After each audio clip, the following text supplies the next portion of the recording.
तो दोस्तों आज के इस वीडियो के अंदर हम लोग डिटेल एनालिसिस करने वाले Motilal Oswal Nifty capital market index fund का। आज के इस वीडियो के अंदर हम लोग इस एनएफओ से रिलेटेड हर एक छोटी बड़ी चीज को कवर करेंगे, जैसे कि ये एनएफओ कब ओपन होगा, कब ये एनएफओ क्लोज होगा, अगर आप इस एनएफओ के अंदर अप्लाई करते हैं तो आपको जो अलॉटमेंट रहेगी कब मिलेगी, इस एनएफओ के माध्यम से जो भी फंड मैनेजर रहेंगे आपका पैसा कहाँ पे इन्वेस्ट करेंगे। इसके साथ ही हम लोग ये भी जानने की कोशिश करेंगे कि आप इस एनएफओ के साथ जाते हैं तो आपको फ्यूचर्स में कितने रिटर्न मिल सकते हैं और इस एनएफओ का फ्यूचर्स में क्या ग्रोथ पोटेंशियल रहने वाला है। आज के इस वीडियो के अंदर हम लोग डिटेल्स में जानने वाले हैं। तो चलिए दोस्तों वीडियो स्टार्ट करते हैं और इस एनएफओ के बारे में डिटेल्स में जान लेते हैं। किसी भी एनएफओ का डिटेल एनालिसिस करने के लिए हम लोग क्या करते हैं कि वेबसाइट की मदद लेते हैं जिसका नाम है moneymintidia.com। आपको अपने ब्राउजर में आना है, यहाँ पे मनी मिंट आइडिया सर्च कर देना है। जैसे आप मनी मिंट आइडिया सर्च करेंगे यहाँ पे देखिए न्यू एनएफओ फंड आपको दिखेगा, आपको इसके ऊपर क्लिक कर देना है। जैसे आप क्लिक करेंगे इस पेज के ऊपर आ जाएंगे। यहाँ पे आपको पेज को नीचे स्क्रॉल करना है। जिस भी एनएफओ से रिलेटेड आप इंफॉर्मेशन लेना चाहते हैं उसके ऊपर आपको यहाँ पे देखिए क्लिक कर देना है।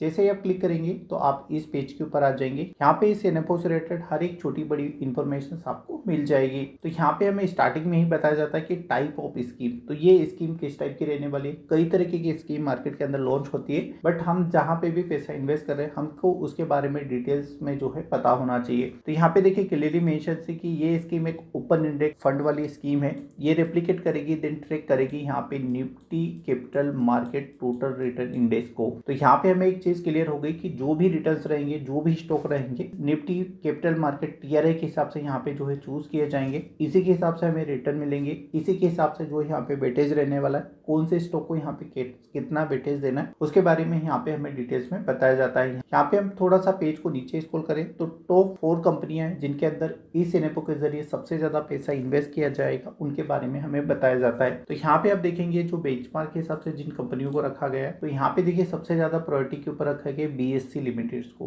तो यहाँ पे इसका सबसे ज्यादा वेटेज रहेगा, 20% से ज्यादा इसका वेटेज रहने वाला है। उसके बाद हमें इंडिया की सबसे दिग्गज कंपनी देखने को मिल जाती है एचडीएफसी एसेट मैनेजमेंट। ठीक है, तो एचडीएफसी एक एसेट मैनेजमेंट कंपनी है। ये कई तरह के म्यूचुअल फंड रन करती है और जहां से इनका आपने एक एग्जिट लोड वगैरह सुना होगा, वहां से जो है इनका रेवेन्यू जनरेट होता है। तो इसके अंदर 14.77% तक का स्टेक रहने वाला है। उसके बाद हमें मिल जाता मल्टी कम्युनिटी एक्सचेंज। तो ये क्या होता है, आप में से काफी सारे कम लोग इसको जानते होंगे। अगर आप में से कोई लोग इसके बारे में जानते हैं तो कमेंट करके आप जरूर बताएं, ताकि मुझे भी पता चले कि भाई मेरी ऑडियंस जो कितनी मेच्योर है और वो मार्केट के अंदर किस तरीके से यहाँ पे इन्वॉल्व है। तो देखिए मल्टी ट्रेड कम्युनिटी एक्सचेंज वो एक्सचेंज होते हैं जहां पे कम्युनिटी ट्रेड होती है, जैसे आपका क्रूड ऑयल होगा, गोल्ड, सिल्वर, इस तरह की जितनी कम्युनिटीज होती है वो सभी की सभी वहां पे ट्रेड होती है। फोर्थ पर्सन की यहाँ पे बात करें तो देखिए सेंट्रल डिपोजिटरी सर्विस। ठीक है, आपने एक डीमेट अकाउंट सुना होगा। जब आप कोई भी शेयर खरीदते हैं तो वो आपके डीमेट अकाउंट के अंदर जाते हैं। तो आपका जो डीमेट अकाउंट होता है वो यहाँ पे देखिए सीडीएल और एनएसडीएल होते हैं। ठीक है, तो अभी यहाँ पे देखिए सीडीएल के अंदर अगर आप पोर्शन देखेंगे तो 9.35 रखा गया है। अगर आप बेंचमार्क के हिसाब से सभी स्टॉक के बारे में जानना चाहते हैं तो मनी मिंट आइडिया के ऊपर विजिट कर लीजिए। सभी स्टॉक की जानकारी यहाँ पे जो है आपको मिल जाएगी। यहाँ पे हम थोड़ा सा नीचे आते हैं तो इस एनएफओ से रिलेटेड हमें सभी इंपॉर्टेंट डिटेल्स के बारे में बताया जाता है। जैसे कि अभी के टाइम में अगर आप इन्वेस्ट करेंगे तो 10 रुपए एनएवी के प्राइस के हिसाब से आपको जो है अलॉटमेंट मिलेगी। ओपन डेट की बात करें इस एनएफओ की तो 26 नवंबर से ये एनएफओ ओपन होगा। क्लोजिंग डेट की बात करें तो 10 दिसंबर 2024 को ये क्लोज हो जाएगा। अगर आप इस एनएफओ के अंदर अप्लाई करते हैं तो जो आपकी अलॉटमेंट डेट रहेगी वो 16 दिसंबर रहेगी। इसमें जो है आपको अलॉटमेंट मिल जाएगी। कैटेगरी की बात करें तो ये एक इंडेक्स टाइप का फंड रहने वाला है, ये थीम को फॉलो करेगा, देन उसी के हिसाब से जो है आपको मूवमेंट देगा। मिनिमम इन्वेस्टमेंट की बात करें तो 500 रुपए से आपको स्टार्ट करना होगा। लॉकिंग पीरियड यहाँ पे कुछ भी नहीं है, कभी भी आप एग्जिट कर सकते हैं, कभी भी आप एंट्री ले सकते हैं, बट इनका एक टाइम पीरियड रहता है, उस बीच जो है आपको सारी चीजें करनी होगी। रिस्कोमीटर्स की बात करें तो वेरी रिस्क हाई रहने वाला है, क्योंकि स्टॉक मार्केट है। कोई भी अगर यहाँ पे आपसे कहता है कि आने वाले टाइम में 1 साल में इतना रिटर्न, यहाँ पे ऐसा कोई कमिटमेंट नहीं होता। जो भी हमारे पास एक डाटा होता है हम उसे प्रोडक्ट करते हैं, उसी के हिसाब से जो रिटर्न वगैरह की बात करते हैं। तो चलिए हम लोग थोड़ा नीचे आते और स्कीम के बारे में और डिटेल्स में जान लेते हैं। तो यहाँ पे देखिए और हमें चीजें बताई गई है। देखिए हम एग्जिट लोड की अगर बात करें तो 1% का एग्जिट लोड रहेगा। अगर यहाँ से आप अपना फंड विड्रॉ करते हैं 15 डेज के पहले तो 1% का जो है आपको चार्जेस देना पड़ेगा। मिनिमम इन्वेस्टमेंट की बात करें अभी एनएफओ के टाइम में तो 500 से आप स्टार्ट कर सकते हैं। उसके बाद जब ये लिस्ट हो जाएगा तो जो आपका मिनिमम एसआईपी रहेगा वो 500 रुपए रहेगा। इसके ऊपर आप कितना भी कर सकते हैं, बट इसके नीचे यहाँ पे देखिए आप कोई भी इन्वेस्टमेंट नहीं कर सकते। यहाँ पे हम थोड़ा सा नीचे आते हैं तो यहाँ पे देखिए हमें एसेट एलोकेशंस के बारे में बताया जाता है। तो यहाँ पे देखिए क्लियरली मेंशन है कि जो मोतीलाल ओसवाल का Nifty capital market index fund है, यहाँ पे जो एसेट एलोकेशंस रहेगा रहेगा वो इंडेक्स के हिसाब से रहने वाला है। तो 95% तक पैसा यहाँ पे इन्वेस्ट किया जाएगा, उसके बाद मैक्सिमम भी 100% तक जाएगा। अगर फंड मैनेजर्स को लगता है कि भाई और अच्छी सी अपॉर्चुनिटीज उन्हें मिल रही है तो यूनिट लिक्विडिटी स्कीम जो मनी मार्केट इंस्ट्रूमेंट रहते हैं उसके अंदर 0 से लेके 5% तक पैसा इन्वेस्ट करने के बारे में वो लोग यहाँ पे सोच सकते हैं। यहाँ पे आप नीचे आएंगे तो आपको फंड मैनेजर्स के बारे में बताया जाएगा, आपके फंड मैनेजर्स कौन रहने वाला है। तो यहाँ पे आपको फंड मैनेजर्स की डिटेल्स मिल जाएगी, उन्हें कितना एक्सपीरियंस है, उनका कितना क्वालिफिकेशन है, उसकी सभी डिटेल्स यहाँ पे आपको मिल जाएगी। तो मेक श्योर करें कि आप मनी मिंट आइडिया के ऊपर विजिट जरूर करें, आपकी जो नॉलेज है वो नेक्स्ट लेवल की यहाँ पे जो है रहने वाली है। यहाँ पे जब हम नीचे आते हैं तो इस वीडियो का मोस्ट वैल्यूएबल क्वेश्चन हमें देखने को मिल जाता है कि भाई हम अगर इस स्कीम के साथ जाते हैं तो हमें कितने रिटर्न देखने को मिल सकते हैं।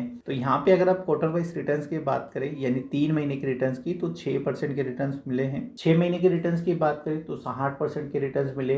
1 साल के रिटर्न्स की बात करें तो ऑलमोस्ट 96.88% के रिटर्न मिले। 5 साल के अगर आप रिटर्न्स की बात करें 34.79% के रिटर्न मिले। अगर आप यहाँ पे ऑल टाइम जर्नी की बात करें तो 28% से ज्यादा के रिटर्न मिले। तो मेरा ऐसा मानना है कि अगर आप गिरी से गिरी हालत में जाएंगे तो 20% के रिटर्न आप यहाँ से जो है इजिली निकाल सकते हैं। बट अगेन रिपीट करना चाहूंगा, स्टॉक मार्केट में रातों रात कुछ नहीं होगा। यहाँ पे जो भी आप रिटर्न देख रहे होंगे तो उन लोगों ने सही जगह पे सही टाइम पे इन्वेस्टमेंट किया तो उन्हें अच्छे रिटर्न्स मिले। अगर आपका विजन है आप लॉन्ग टाइम में पैसा इन्वेस्ट करना चाहते हैं तो जो स्टॉक मार्केट की जर्नी होती है वो लॉन्ग टाइम की जर्नी होती है। तो ऑलमोस्ट कम से कम आपको 5 साल से लेकर 7 साल के लिए इन्वेस्ट करना चाहिए, तभी आपका पैसा यहाँ पे बनेगा और तभी आपका जो है पैसा यहाँ पे ग्रोथ कर पाएगा। तो मुझे लगता है आपको इस इन्फो से रिलेटेड सारी चीजें ऑलमोस्ट क्लियर हो गई होगी। फिर भी हम थोड़ा सा नीचे आते हैं तो आपके रजिस्ट्रार की अगर हम लोग बात करें तो यहाँ पे देखिए केफिनटेक आपका रजिस्ट्रार रहेगा। तो जो भी एनएवी का डिस्ट्रीब्यूशन होगा वो इन्हीं के जरिए किया जाएगा और इन्हीं की मदद से जो है आपको एनएवी का डिस्ट्रीब्यूशन मिलने वाला है। तो मुझे लगता है इस इन्फो से रिलेटेड आपके सारे डाउट्स क्लियर हो चुके होंगे। फिर भी अगर आपका कोई सवाल है या कुछ चीजें आपको नहीं समझ आ रही ना, इस वीडियो के नीचे कमेंट जरूर करिएगा, मैं कोशिश करूंगा